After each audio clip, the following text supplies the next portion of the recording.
Señal directa.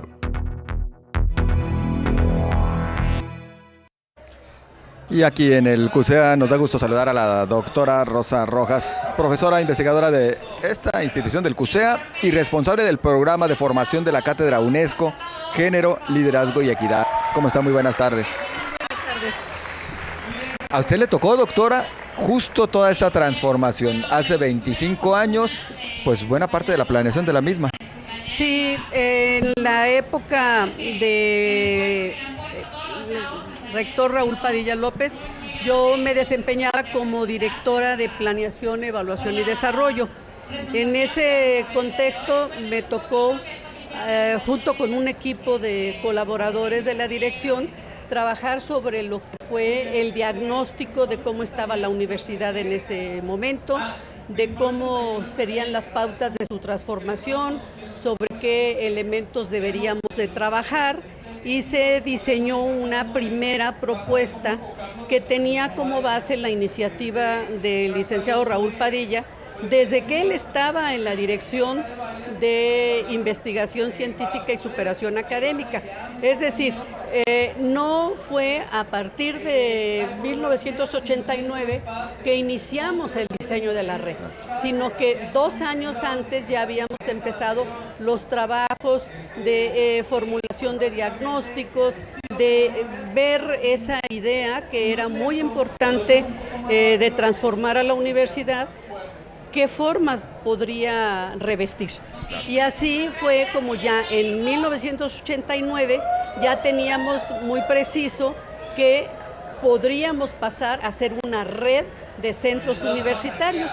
Entonces, pues sí, tuve el gran privilegio de participar en el equipo de, en ese momento, el rector Padilla como director de planeación, pero también a su vez coordinar un equipo muy joven de investigadores, de gente muy propositiva, que nos dedicamos a investigar las opciones que tenía la transformación de la universidad. ¿Cómo era en aquel entonces la Universidad de Guadalajara? ¿En qué condiciones se encontraba? La Universidad de Guadalajara era un gran gigante. Ya estaba muy masificada en términos de sus estudiantes, también de su personal administrativo y de servicio y de sus propios profesores, pero había como demasiados elementos que había que transformar. No teníamos una buena respuesta académica a las necesidades del entorno, necesitábamos mayor vinculación con los sectores sociales y productivos, teníamos un cierto nivel de desaprobación de la sociedad jalisciense que exigía más calidad. Teníamos instituciones muy corporativas, como era la organización estudiantil, los sindicatos, que era todo necesario de transformar y de modernizar.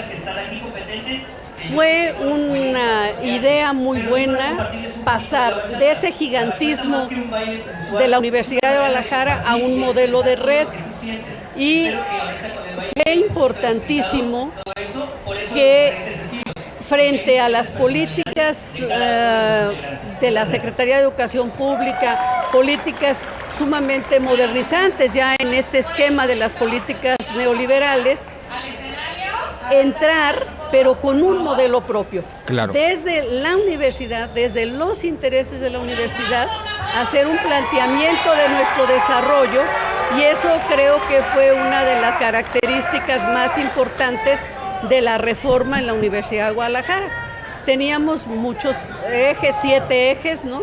Había que mejorar las cuestiones académicas, profesionalizar al personal, descentralizar la vida de la universidad, mejorar y desarrollar la investigación y el posgrado, mejorar la vinculación, a transformarnos en departamentos y abandonar el modelo napoleónico y hacer un proceso de flexibilización en el manejo de los créditos de los estudiantes. Entonces era una reforma muy ambiciosa, ¿eh? Y bueno, dentro de eso el punto 3 de la reforma era la descentralización. Creo que la descentralización fue tomando un papel muy protagónico y fue aglutinando a todos los demás programas y bueno, realmente fue una experiencia muy importante porque fue colegiada, fue muy participativa y todos contribuimos. No podemos decir que una sola persona, éramos todo un equipo con una muy buena coordinación de nuestro rector general en ese momento.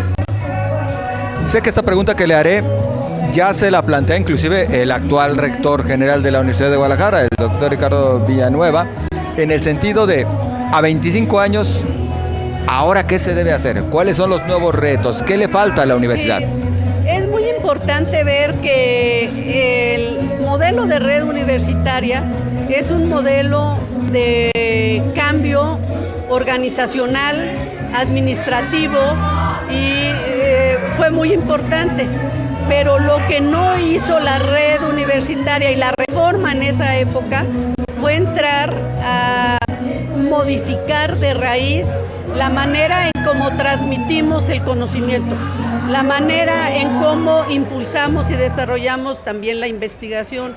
Y creo que la parte pendiente es entrar a lo sustantivo de la universidad, que es la docencia, modernizar y adaptarnos a las nuevas necesidades del desarrollo científico y tecnológico, de nuevos modelos de impartir la docencia y de seguir ahondando en una búsqueda de calidad del servicio. Creo que lo que le queda ahora de frente al futuro a la red es verdaderamente actualizar su modelo académico, ser innovadores, ser propositivos y tener mucha más calidad que la que hoy ya tenemos. Se ha hablado de la necesidad de centros multitemáticos. ¿Cómo la aprecia? Bueno, mire, ya en aquella época una idea que teníamos un sector de profesores, pero que no prosperó en su momento, eran muchas tareas y había que empezar por algo, era promover la interdisciplinaridad, una visión multidisciplinaria, tanto de la docencia como de la investigación. Creo que los centros multitemáticos pues encajarían en una visión de trabajo inter y multidisciplinario.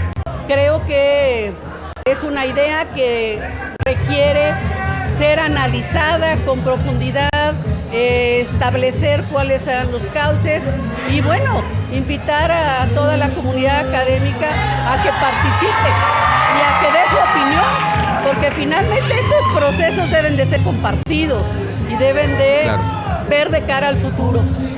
Doctora, quiero aprovechar 3 minutitos que nos restan de entrevista para preguntarle a propósito del tema de género, liderazgo y equidad.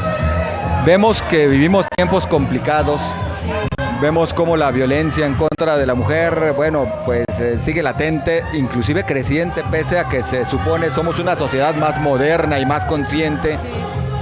¿Dónde radica la problemática que estamos hoy viviendo? Sí, creo que un logro de nuestra universidad es ser sede de varias cátedras. La Cátedra UNESCO de Género, Liderazgo y Equidad es como la pionera, fue la primera que se estableció hace ya casi 14 años. Y hemos trabajado en el sentido de buscar la igualdad entre hombres y mujeres y erradicar la violencia de todo tipo por cuestiones de género.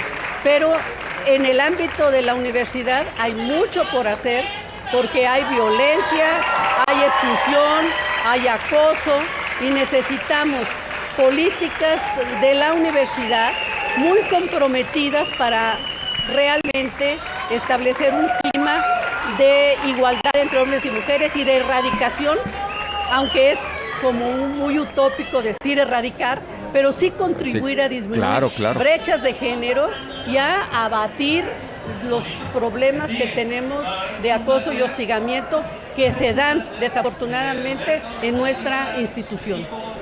Pero bueno, y que ninguna institución se escapa en realidad. No, ninguna. No, es un fenómeno en todas las instituciones de educación superior del país, pero yo creo que a nosotros lo que nos debe de preocupar es avanzar por una real igualdad de género, de igualdad sustantiva y de mejorar las condiciones y el clima.